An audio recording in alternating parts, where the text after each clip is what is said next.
হয় চাওক এতিয়ালৈকে যিবিলাক তথ্য আহিছে প্ৰায় 11টাকৈ স্থানত সীমান্তৰ 11টাকৈ স্থানত পাকিস্তানৰ যি ড্ৰোন সেই ড্ৰোনক প্ৰতিহত কৰিছে ভাৰতীয় সেনাই মই গোটেই স্থানকেইটাৰ নাম কওঁ জম্মু কাশ্মীৰৰ চাম্বা যিটো স্থান এই চাম্বা কুপৱাৰা যিটো নৰ্থ কাশ্মীৰত আছে কুপৱাৰা আপোনাৰ উৰি বাৰামুল্লা ডিষ্ট্ৰিক্টৰ উৰি আন এটা হৈছে নওগাম হেণ্ডৱাৰা ছেক্টৰ যিটো আন এটা এল'চিৰে অঞ্চল পুঞ্চ যিটো জম্মু কাশ্মীৰ আন এটা এল'চিৰ ছেক্টৰ হয় ঠিক একেদৰে জম্মুত ইতিমধ্যে বোমা বিস্ফোৰণৰ খবৰ আহিছে বুলি বোমা বিস্ফোৰণৰ শব্দ শুনিবলৈ পোৱা গৈছে বুলি কৈছে আৰু জম্মুত বৰ্তমান যিগৰাকী মুখ্যমন্ত্ৰী ওমৰ আব্দুল্লা আছে তেওঁ শব্দ শুনা পোৱা বুলি প্ৰায় 8:30 পিছত তেওঁ এটা টুইট কৰিছিল আৰু তাৰ পৰৱৰ্তী সময়ছোৱাত জম্মু কাশ্মীৰৰ জনতাক নিৰাপদ স্থানত থাকিবৰ বাবে ঘৰৰ পৰা ওলাই নাহিবলৈ যাতে সাৱধানে থাকে আৰু উৰাবাতৰিত যাতে কোনো আতংকিত নহয় এটা আহ্বান জনাইছিলে তাৰ সমান্তৰালকৈ পাঠানকোট পাঞ্জাৱৰ যিটো পাঠানকোট সেই পাঠানকোটত ইতিমধ্যে ড্ৰোন বিধ্বস্ত কৰিছে পোখৰাণ ৰাজস্থানৰ আন এটা স্থান পোখৰাণ তাৰ অমৃতসৰ পাঞ্জাৱৰ আন এটা স্থান অমৃতসৰ আৰু ৰজৌৰি জম্মু কাশ্মীৰৰ ৰজৌৰি এনেদৰে 11টাকৈ যি স্থান এই 11টাকৈ স্থানত বৰ্তমান পাকিস্তানী ড্ৰোন বিধ্বস্ত কৰিছে ভাৰতীয় সেনাই অৰ্থাৎ তেওঁলোকে বাৰম্বাৰ আকৌ এবাৰ চেষ্টা কৰিছে কিবা প্ৰকাৰে ভাৰতক তেওঁলোকে ওলটি ধৰিবৰ কাৰণে চেষ্টা কৰিছে আৰু এতিয়ালৈকে যিমানখিনি খবৰ আছে তাৰ ভিতৰত 11টা স্থান মই পুনৰ কৈছোঁ যে এই চাম্বা কুপৱাৰা উৰি নওগাম হেণ্ডৱাৰা ছেক্টৰ পুঞ্চ জম্মু পাঠানকোট পোখৰাণ অমৃতসৰ আৰু ৰাজৌৰি এই 11টাকৈ স্থানত পাকিস্তানী ড্ৰোনৰ সম্ভেদ লাভ কৰিছে আৰু এই স্থানসমূহ ব্লেক আউট ঘোষণা কৰিছে ইতিমধ্যে আম্বালাৰ পৰা আমাৰ যিহেতু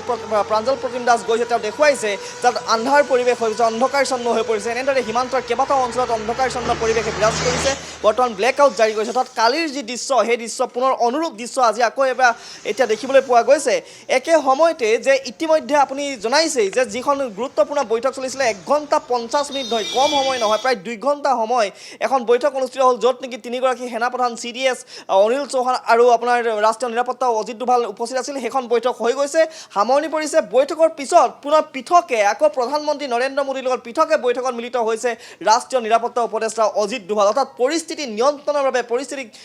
উপশম ঘটাবৰ বাবে শত্ৰুৰাষ্ট্ৰক দমন কৰিবৰ বাবে যিকোনো পন্থা গ্ৰহণ কৰিবৰ বাবে এইদৰে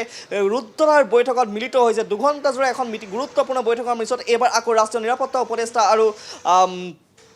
প্ৰধানমন্ত্ৰী নৰেন্দ্ৰ মোদী তেওঁলোকৰ মাজত আলোচনাত মিলিত হৈছে আৰু একে সময়তে যে অমৃতসৰ 4টাকৈ বোমা বিস্ফোৰণ হোৱাৰ শব্দ শুনা গৈছে বুলি জানিব পৰা গৈছে অমৃতসৰ যিখন পাঞ্জাৱৰ এটা স্থান সেই অমৃতসৰত কালি স্বৰ্ণ মন্দিৰত ব্লেক আউট জাৰি কৰা হৈছিল হয়তো এটা ইতিহাসত প্ৰথমবাৰৰ কাৰণে তেনেকুৱা এটা পৰিঘটনাৰ সাক্ষী হ'বলগীয়া হৈছিল ভাৰতৰ জনতা আৰু এই অমৃতসৰত আজিও পুনৰ বৰ্তমান 4টাকৈ বিস্ফোৰণৰ শব্দ শুনা পোৱা গৈছে বুলি জানিব পৰা গৈছে একে সময়তে আপোনাৰ চাম্বাত আজি 7টাকৈ জৈচ-ই মহম্মদৰ সন্ত্ৰাসবাদীক হত্যা কৰিছিল নিধন কৰিছিল ভাৰতীয় সেনাই যে ভাৰতত অনুপ্ৰৱেশ কৰিবৰ কাৰণে চেষ্টা কৰিছিল 7টাকৈ জৈচ-ই মহম্মদৰ সন্ত্ৰাসবাদী এই চাম্বাত বৰ্তমান চাইৰেন বজোৱা হৈছে চাম্বাত সমান্তৰালকৈ বিস্ফোৰণৰ শব্দ শুনা পোৱা গৈছে ড্ৰোন এটেক চলিছে আৰু লগতে ইয়াত কিন্তু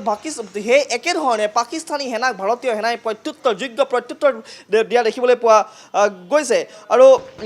এই ধৰণৰ আসলে কেইবাটাও স্থানত এতিয়ালৈকে যি পৰিস্থিতি দেখিবলৈ পোৱা গৈছে বা এই ধৰণে কেইবাটাও স্থানত ড্ৰোনৰ আক্ৰমণ কৰিবৰ কাৰণে চেষ্টা কৰিছে পাকিস্তানে কিন্তু ড্ৰোন তেওঁলোকে নিক্ষেপ কৰিছে যদিও ভাৰতীয় সেনাই তাক প্ৰত্যুত্তৰ দিছে কিন্তু কালি যিদৰে জম্মুত আচলতে তেওঁলোকে মিছাইল নিক্ষেপ কৰিছিল তেনেকুৱা খবৰ এতিয়ালৈকে অহা নাই বা এতিয়ালৈকে তেনেকুৱা ধৰণৰ খবৰ অহা নাই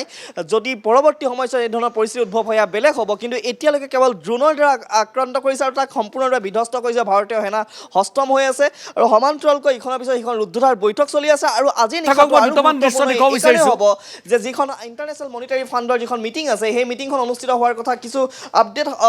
খুব কম সময়ৰ ভিতৰত অহাৰ সম্ভাৱনা আছে য'ত নেকি বিক্ৰম মিশ্ৰে কৈছে যে যিখিনি টকা তেওঁলোকে পুঁজি যোগান ধৰে সেই পুঁজি হয়তো কৰ্তন হ'ব পাৰে আজিৰ দিনত পাকিস্তানৰ বাবে সেয়াও এটা খুব ডাঙৰ এটা ভাৰতৰ বাবে এটা ছাকচেছ হ'ব এটা সফল হ'ব কূটনৈতিক দিশেৰে বা অৰ্থনৈতিক দিশেৰে সেয়াও গুৰুত্বপূৰ্ণ হ'ব আজি নিশাটো আৰু বৰ্তমানলৈকে পৰিস্থিতি আপোনাক মই পুনৰ কৈছোঁ যে বৰ্তমানলৈকে পৰিস্থিতি পুনৰ ব্লেক আউট বিশেষকৈ সীমামূৰীয়া যিবিলাক ৰাজ্য পাঞ্জাৱ ৰাজস্থান গুজৰাট জম্মু কাশ্মীৰ এই সীমামূৰীয়া ৰাজ্যৰ পৰিৱেশ বেছি অত্যন্ত এটা স্পৰ্শকাতৰ হৈ উঠিছে নিশ্চয় মৃদুপৱন মই পুনৰ আপোনাৰ ওচৰলৈ যাম মই এই মুহূৰ্তত যিটো আমি দৃশ্যাংশ দেখুৱাই আছিলোঁ পাঞ্জাৱৰ স্বৰ্ণ মন্দিৰ সেই স্বৰ্ণ মন্দিৰৰ ফুল স্ক্ৰীণত যদি আমি সেই দৃশ্যাংশ দেখুৱাবলৈ বিচাৰোঁ ভাৰতৰ গৌৰৱ অমৃতসৰৰ স্বৰ্ণ মন্দিৰ এতিয়া স্বৰ্ণ মন্দিৰ ব্লেক আউট কৰা হৈছে লাইট অফ কৰা হৈছে যে স্বৰ্ণ মন্দিৰৰ সৌন্দৰ্যৰ সুধা পান কৰিবলৈ সকলো যায়, বিভিন্ন প্ৰান্তৰ লোক যায়, কেৱল শিখ ধৰ্মাৱলম্বী লোক বুলি নহয়, কিন্তু পাকিস্তানীৰ বৰ্বৰতাৰ বাবে সেই স্বৰ্ণ মন্দিৰ ব্লেকআউট কৰিব লগা হৈছে বা স্বৰ্ণ মন্দিৰ ব্লেকআউট কৰা হৈছে।